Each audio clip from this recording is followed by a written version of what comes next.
जब मैं 2 महीने का था तो मेरे घर वालों ने मुझे घर से बाहर फेंक दिया था कि मेरा एक हाथ नहीं है। उन्होंने 20,000 रुपये में मेरे को किन्नर को बेचने का फ़ैसला लिया था। उस टाइम पे मैं बहुत कोसता था अपने आप को कि यार मैं ऐसा क्यों?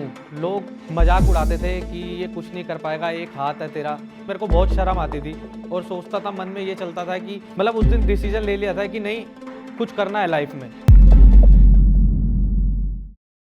सीखिए स्पोकन इंग्लिश, पर्सनालिटी डेवलपमेंट और बहुत कुछ इंडिया के टॉप एक्सपर्ट्स के साथ। आज ही जोश स्किल्स ऐप पर अपने मनपसंद कोर्स को शुरू करिए।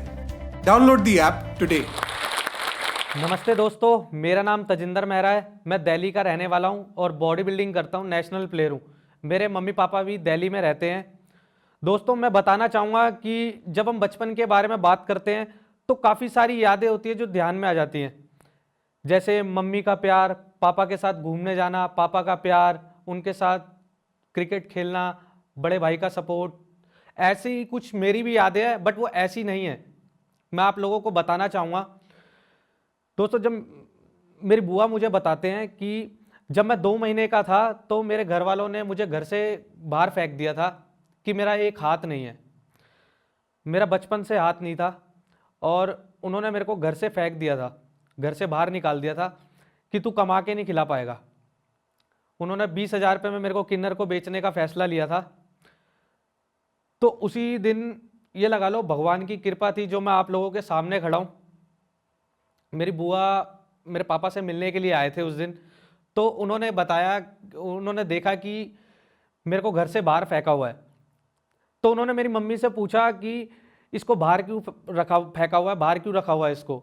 तो मेरी मम्मी ने मेरे को उनको बताया कि हम इसको रखना नहीं चाहते क्योंकि ये कोई काम नहीं कर सकता, इसका एक हाथ नहीं है। तो हमने 20,000 रुपये में किन्नर को बेचने का फैसला लिया है। तो उससे बात भी हो गई है और वो ले जाएंगे इसको आगे।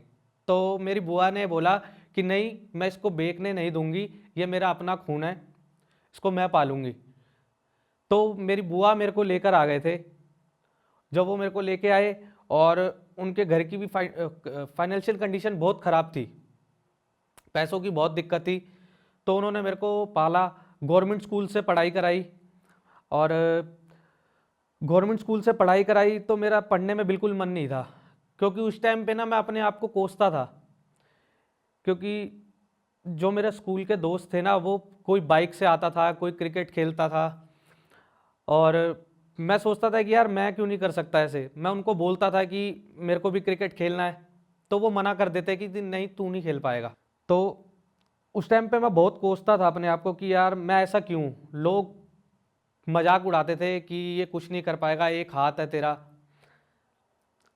तो एक तरफ मैं अपनी बुआ को देखता था कि यार इन्होंने मेरे को पाला है इतनी मेहनत से, और आज के टाइम में कौन किसी के बच्चे को पालता है। जब मैं अपनी बुआ को देखता था तो मैं सोचता था कि यार अगर मैं 20,000 रुपये में किन्नरों के हाथ बिक गया होता तो इस वो लाइफ से बेटर तो ये लाइफ अच्छी है।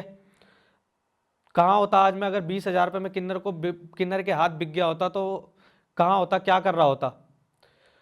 और मेरी बुआ ने इतनी मेहनत से मेरे को पाला है तो उन्होंने भी कुछ सोचा ही होगा मेरे लिए।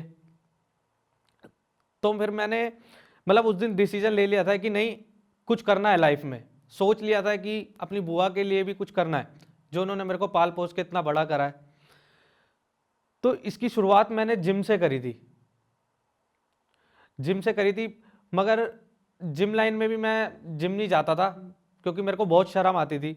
और सोचता था, मन में ये चलता था कि लोग क्या सोचेंगे कि एक हाथ नहीं है, कैसे करेगा।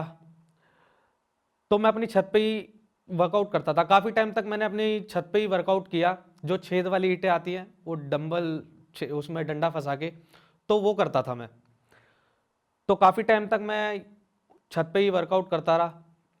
फिर मैंने अपने खास दोस्त से उससे बात शेयर करी कि बोला मैंने उसे कि यार मेरे को जिम जाना है। तो उसने कहा कि मैं जाता हूँ, हमारे इधर एक गवर्नमेंट जिम हुआ करता था, वहाँ फीस नहीं लगती थी। तो वहाँ जाता था। तो उससे बात करी मैंने, तो कह रहा तू मेरे साथ वहाँ चल।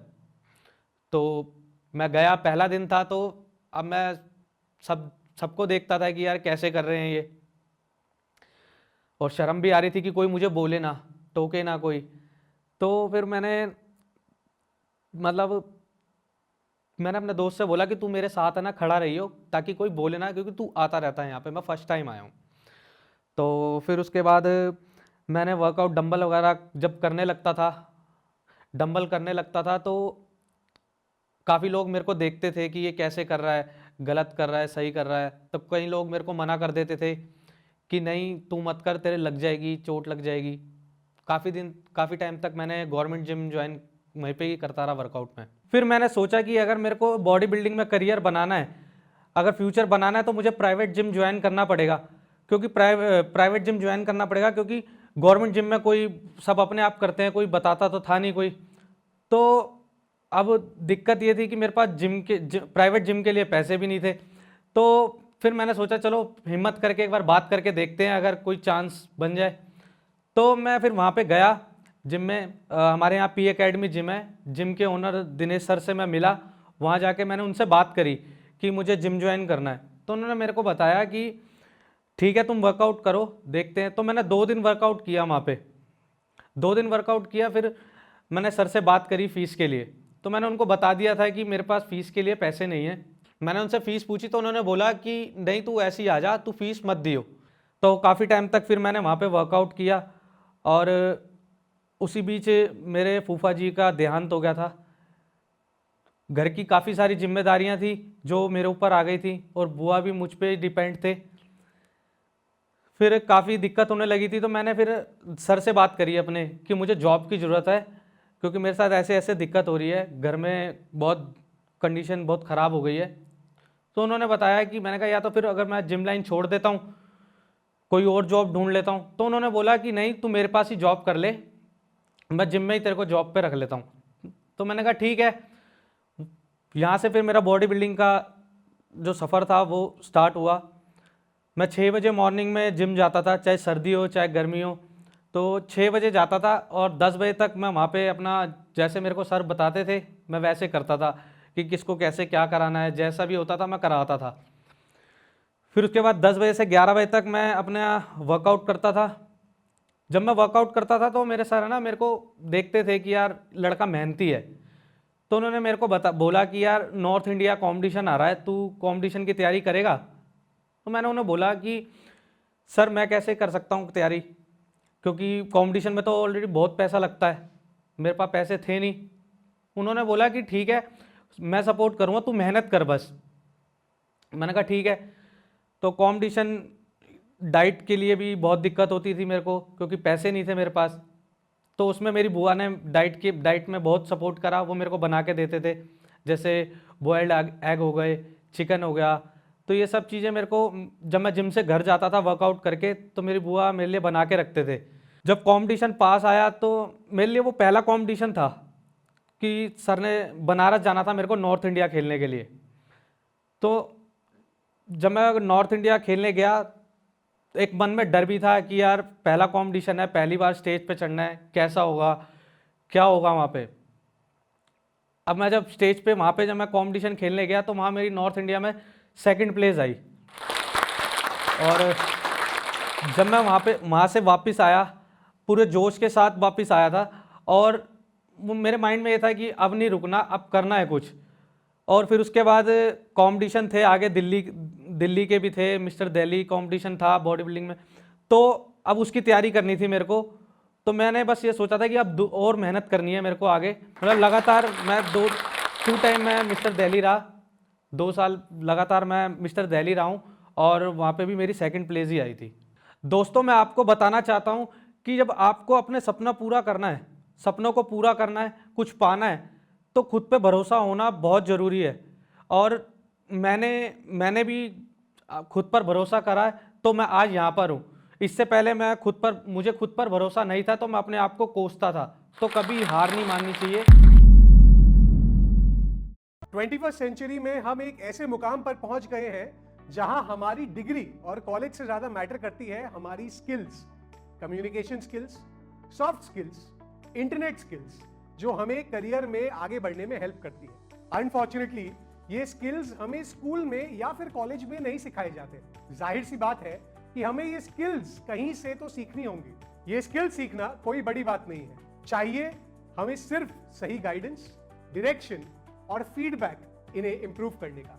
ये स्किल सीखने के लिए और जिंदगी में आगे बढ़ने के लिए मैं आपको देश के सबसे अच्छे सुझाव के बारे में बताना चाहता हूं, जिसका नाम आपने सुना ही होगा, जोश स्किल्स ऐप।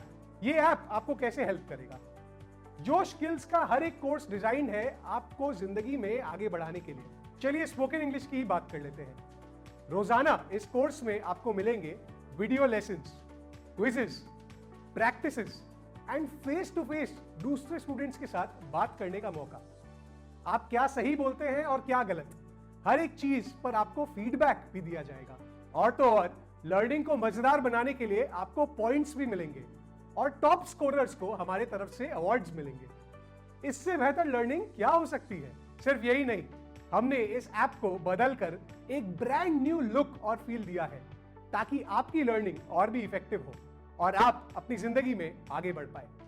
आज ही डाउनलोड करिए जोश स्किल्स ऐप और अपनी जिंदगी में आगे बढ़िए।